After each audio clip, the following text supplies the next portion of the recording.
Welcome back to Justice Reloaded HD. Before we begin, let me ask you something simple, but important. When was the last time you hugged someone, or were hugged truly, by someone who meant it? Today's story starts with a hug that seemed ordinary. But it changed two lives in a way no one could have predicted. If you cherish stories that feel small on the surface but big in the heart, don't forget to hit that like button and subscribe to Justice Reloaded HD. Every week, we bring you a tale that just might soften your heart, and maybe restore a little faith in humanity. The breakfast rush had just passed, and sunlight streamed through the dusty front windows of Maggie's Diner, a small family-owned restaurant tucked into a quiet corner of Santa Fe, New Mexico. The scent of brewed coffee, fresh biscuits, and hickory bacon hung in the warm air, wrapping the space in something that felt like a memory you didn't realize you missed. The old brick walls, faded checkered floors, and mismatched chairs gave the place a charm too humble to be called vintage. Locals loved it not because it was fashionable, but because it was familiar. Regulars sat in their usual spots, waitresses knew the orders before menus were touched, and the cook in the back swore like a sailor but made the fluffiest pancakes in town. That morning, the booth by the window, usually reserved for Sheriff Morales and his crossword puzzle, was taken by someone no one quite expected to see here. Daniel Stone. 60 years old. Widower. Reclusive billionaire. A man who built an empire from mining contracts and logistics deals, so complex most folks just nodded when he tried to explain them. He wasn't the type you'd find in a place like this. Too rich, too pressed, too distant. But there he was, in a crisp white shirt, sleeves rolled just enough to look approachable, but his posture was stiff-guarded, like he never really learned how to relax in public. Across from him sat a boy, 6 years old, pale, with a mop of blonde curls that hadn't seen a comb that morning. Leo Stone. Daniel's only son. The boy kept his arms locked tight around himself and stared at the table as if it might do something unexpected. Every time a plate clattered or someone laughed too loud, his little body flinched. He didn't speak. Didn't look around. Didn't touch a thing, not even the blueberry muffin untouched on his plate. Leo wasn't like other children his age. He had been diagnosed with severe anxiety disorder and a developmental emotional delay, words Daniel had paid specialists thousands of dollars to explain, yet still barely understood. All he knew was this: his son didn't like to be touched, couldn't make eye contact for more than a second, and had never, not once, hugged his own father. Emily Vargas noticed it all without needing to ask. She had just refilled the coffee of a couple in the next booth when she caught sight of the boy, shoulders tight, fingers twitching near the edge of the table like they wanted to reach out and hide under it. She adjusted her apron and crossed the room with a kind of gentle energy that didn't make noise. 32, bright-eyed despite the morning shift, and with a smile that never felt forced. She had worked here for almost a year now, long enough for folks to know she'd once trained as a pediatric nurse before things got complicated. Long enough to know she had a soft spot for kids, especially the quiet ones. She didn't rush to speak. She didn't crouch down and baby-talk him like some might. She simply met Daniel's eyes with a soft, understanding nod, then looked to the boy. Her voice, when it came, was barely above a whisper. "Can I get you something else, sweetie? Maybe some warm milk?" Leo didn't answer. But he looked up, for just a second. And that, in Emily's experience, meant more than any spoken word. It happened so fast, and yet in the moment, time seemed to slow to a crawl. A plate had crashed in the kitchen, ceramic against tile, sharp and sudden, and Leo's tiny frame jolted like he'd been struck. His breathing hitched, shallow and rapid, and his eyes darted in every direction like a cornered animal. He pressed his hands hard against his ears, his body rocking slightly, as the world around him became too loud, too bright, too much. Daniel froze, instinctively reaching out across the table, but unsure what to do. His voice caught in his throat. "Leo," he said softly, then louder. "Leo, it's okay, it's just a plate." But the boy wasn't hearing him. Not really. People turned. Forks hovered mid-air. Conversations halted. That's when Emily moved. Not quickly. Not dramatically.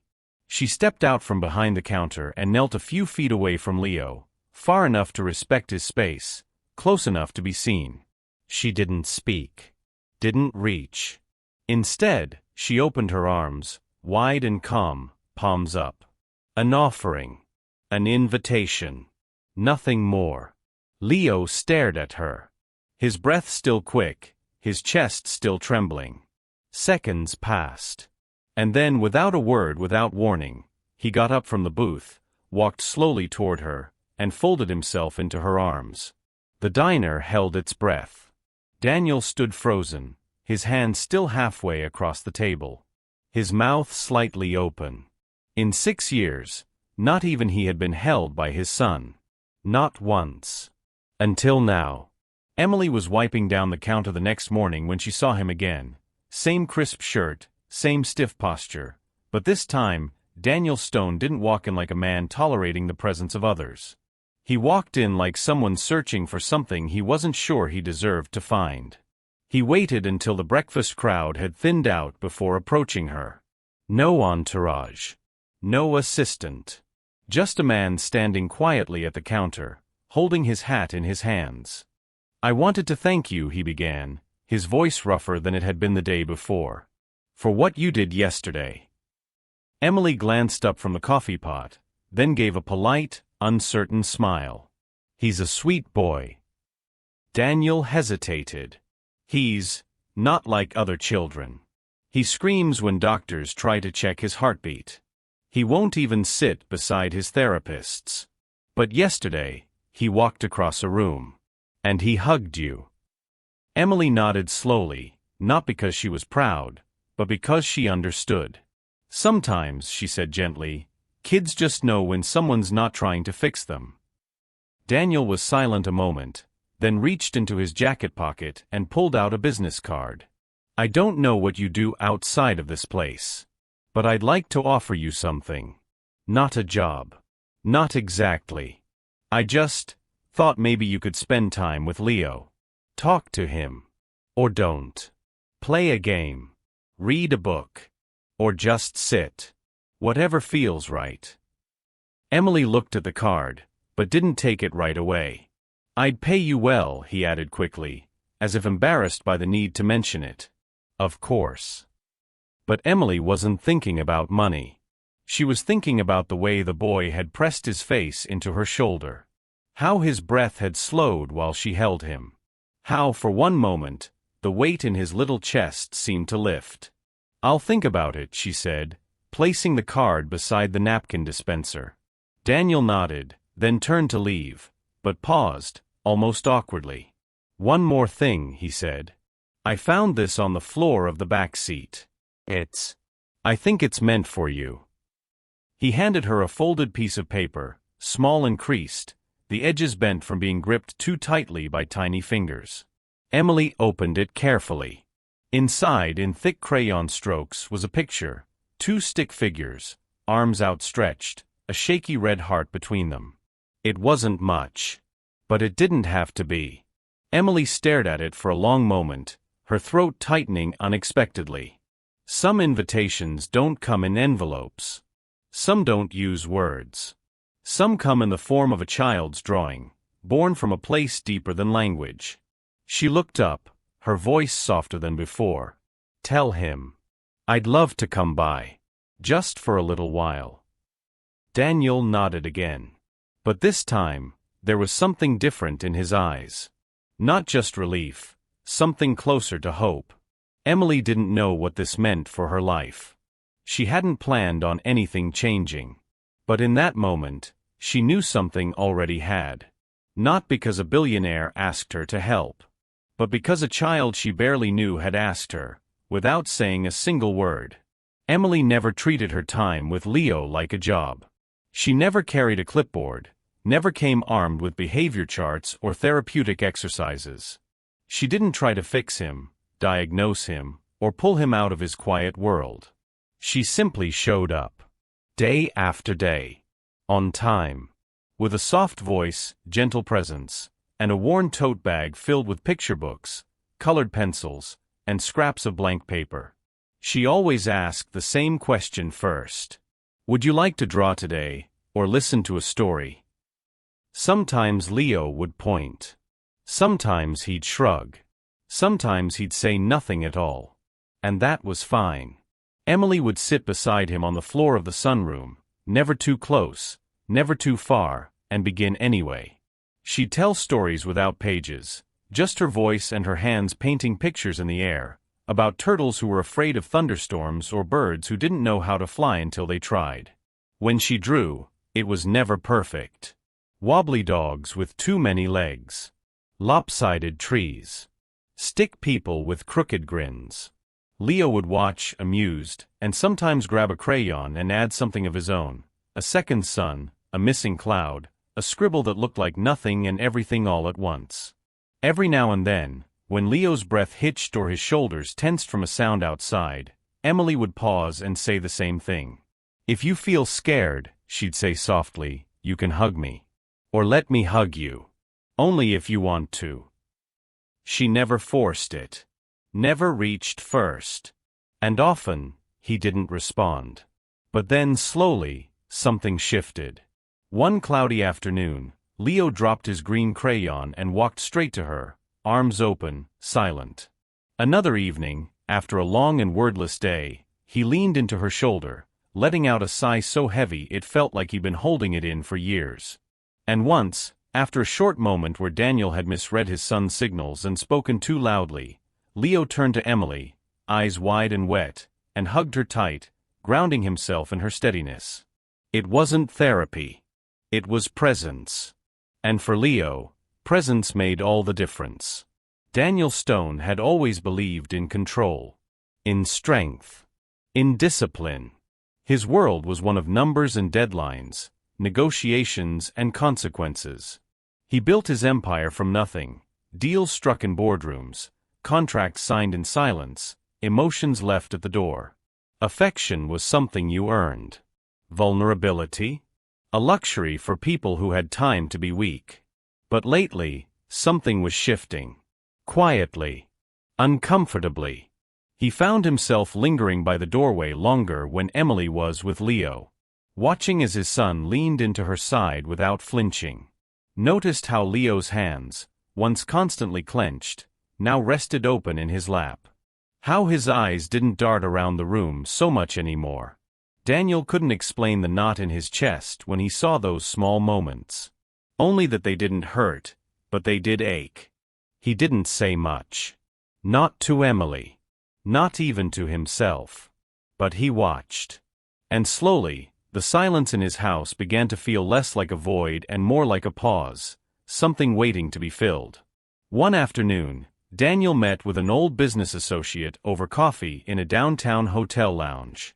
Gerald Trent, oil money, loud ties, twice divorced, was never known for subtlety. So, Gerald said, swirling his drink, word around the golf club is you've got some waitress playing nanny to your kid now? Daniel raised an eyebrow but didn't answer. Gerald chuckled. Come on, Dan. A waitress? What did she do, bat her eyelashes at you? You really paying her just so your son can, hug her? Daniel's face didn't change. But something in his eyes did. He took a slow sip of coffee, then set the cup down with precision. Yes, he said simply. I am. Gerald blinked, caught off guard. Daniel continued, his voice calm but firm.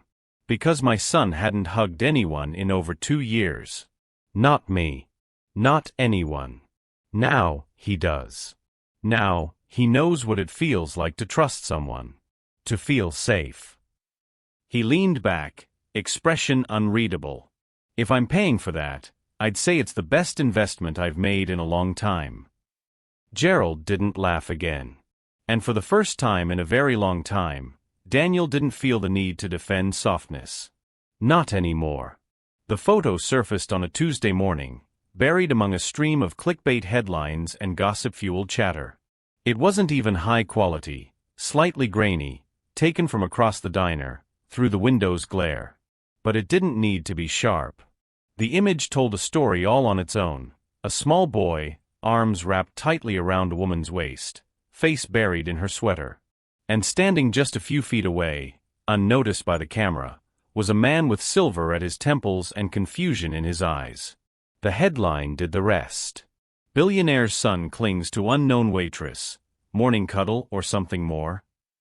By noon, it had spread across local blogs, a few national gossip sites, and even made it onto a segment of daytime television where panelists speculated on inappropriate boundaries and why the wealthy trust strangers with their children. Daniel saw it as he walked out of a lunch meeting, a concerned text from his assistant popping up with a link and the words, "You'll want to handle this before it spirals."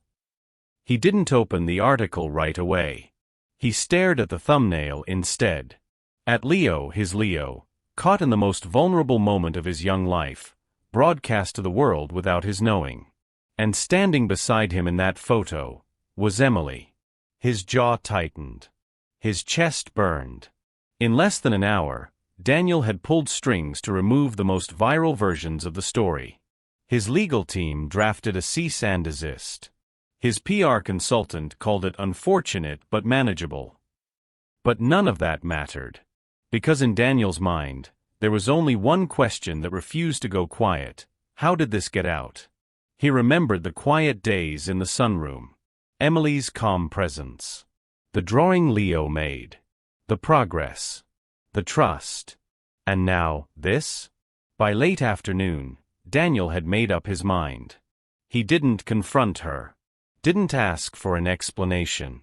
He simply called the diner, asked for her shift schedule, then left a message with the manager: tell her the arrangement is over. No further visits. No contact. No signature. No goodbye. Emily received the message during a break between tables. She didn't cry. She didn't call back. She simply walked to the back room, sat down, and unfolded the drawing Leo had once given her. The stick figures, the red crayon heart still smudged from little fingers. She stared at it for a long time. No one had to tell her what had happened. She'd seen the headline that morning too. But what hurt more than the photo was knowing that Daniel hadn't even asked her. He hadn't wondered whether she was the one behind it. He had just assumed. Outside, customers laughed over breakfast, unaware that something delicate had just been broken. And in the quiet that followed, Emily reached into her bag, folded the drawing back into its original creases, and tucked it away. Some connections, it seemed, weren't meant to last. Emily never tried to defend herself. No phone call. No text. No visit to Daniel's home to ask for a chance to explain. She understood, perhaps too well, that once someone like him made up his mind, words were unlikely to change it. And she had never been the kind of person to beg for what should have been a conversation in the first place. Instead, she folded a piece of plain, unlined paper in half twice, and sat at the corner table during her break, pen in hand. No greeting. No signature. Just one simple sentence, written in her soft, looping script. Not everyone needs words. Sometimes, all it takes is someone calm enough to offer their hand. She read it once, then folded it again and slipped it into a small envelope she'd carried in her bag for no particular reason, until now. No perfume. No drama. Just a quiet truth offered without expectation. After her shift, Emily walked to the gated entrance of Daniel's estate. She didn't buzz the intercom. Didn't wait for anyone to come out. She placed the envelope gently inside the mailbox and turned to leave, her hands still warm from holding it. As she walked away, the sky above Santa Fe was turning the deep gold it only gets for a few minutes each evening. And in that brief, golden hush, Emily didn't feel angry. Just still. Some things weren't meant to be argued. Some silences carried more meaning than 1,000 explanations ever could. The truth came quietly, like most important truths do. It was Daniel's chief of security who finally tracked the source of the photo, days after the story had already begun to fade from the public's eye. The image hadn't been leaked by a staff member or an insider. It hadn't come from anyone Emily knew. It was a random customer, someone passing through town, sipping coffee and scrolling their phone while they watched from a corner booth.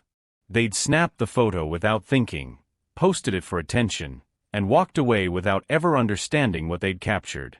No malice. No scheme. Just carelessness. Daniel read the report with a blank expression, the weight of it sinking in slowly. Emily hadn't betrayed him. She hadn't used Leo's vulnerability for attention. She'd done exactly what she always had, offered kindness without expecting anything in return. And he had cut her off without a word. That same week, Leo changed. It wasn't loud. It wasn't obvious. But Daniel saw it in the small things. The way Leo stopped humming softly in the morning, how he no longer waited by the window in the sunroom, his crayons untouched in their tin. Nights became harder. The boy tossed and turned. He whimpered in his sleep. The comfort he'd found in touch, the thing Daniel had once dismissed as unnecessary, was now a wound. A missing piece. For days, Daniel tried to fill the space. He read stories. Brought new books. Sat beside his son in silence, hoping presence alone might be enough. It wasn't. One night, well past midnight, Daniel passed by Leo's room and noticed the soft glow of the night light still flickering beneath the door. He hesitated, then knocked gently before opening it. What he saw made him pause. Leo was curled on the bed, hugging a pillow to his chest. His eyes were open, but heavy with fatigue. He was trying to find comfort in fabric and feathers, something that might trick his body into feeling safe again. Daniel stepped closer. "Can't sleep?" he asked, voice low. Leo didn't look up. He just pressed his cheek deeper into the pillow. "This one's not warm," he whispered. "Not like her." The words hit like a stone in Daniel's stomach. Not warm like her. He sat down on the edge of the bed, not touching, just there. In that moment, everything became clear. The hug, that hug, hadn't just been a miracle. It hadn't just been about progress or therapy or breakthroughs. It was the first time Leo had felt accepted exactly as he was. The first time someone reached out not to change him, but simply to hold space for him. Emily hadn't taught Leo how to function. She had taught him how to feel safe. How to trust. How to love. And perhaps most importantly, how to love himself. Daniel had spent his life building things. Buildings, systems, a legacy. But what Emily had built with nothing more than time, patience, and open arms. It was something far more powerful. He looked at his son, small and quiet under the covers, holding a pillow that couldn't give back the warmth he craved. And Daniel finally understood. It wasn't just Leo who needed her. It was him too. The community library wasn't crowded that morning. A few parents with restless toddlers filled the reading corner. Elderly couples thumbed through large print novels. The smell of old books and warm carpet lingered in the air. In the far back, seated on a beanbag chair, Emily Vargas held a worn copy of Harold and the Purple Crayon and read aloud, her voice low and animated, letting the rhythm of the story carry over the quiet hum of conversation. Daniel stood at the entrance of the children's section, unnoticed for a long moment. He watched her, hair tucked behind one ear, hand tracing the page as she spoke. The children listened, but Daniel's eyes were on her face, not the book. There was peace there. The same peace he had seen on Leo's face once, before he'd broken everything. When the story ended and the children scampered off with juice boxes, Daniel stepped forward, holding something far heavier than pride. "I'm sorry," he said. Emily turned, surprised. Her expression shifted from polite confusion to quiet recognition. "I believed something I shouldn't have," Daniel continued. "I let fear speak louder than truth." He pulled in a breath. "I'm the richest father I know. But I wasn't rich enough to teach my son how to hug someone. Or how to let someone hug him back." Emily didn't speak. But her eyes softened. And in that silence, forgiveness began. In the weeks that followed, something beautiful took root. Together, they launched a small nonprofit called The First Hug, a gentle program designed not to diagnose or fix, but to guide children with emotional or developmental challenges into moments of safe, intentional connection. It wasn't therapy. It wasn't instruction.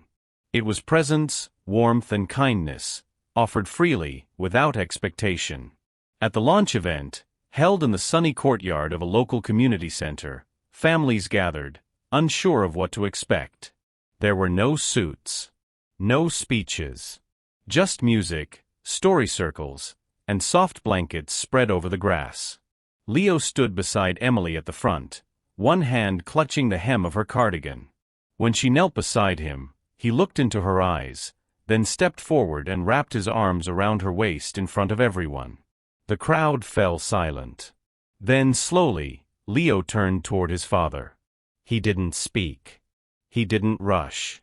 He simply raised both arms, palms open, a silent invitation Daniel had once thought would never come. Daniel's throat tightened. He stepped forward, knelt, and gathered his son into his arms, for the first time truly. No tension. No hesitation. Just warmth. Just love. And the quiet, steady realization that the richest moments in life are the ones money can never buy. If you believe that the right hug, given at the right moment, can heal even the deepest wounds in the heart, leave us a like. And don't forget to subscribe to Justice Reloaded HD for more stories that inspire, comfort, and remind us of what really matters. Thank you for staying with us until the very end. We'll see you in the next one.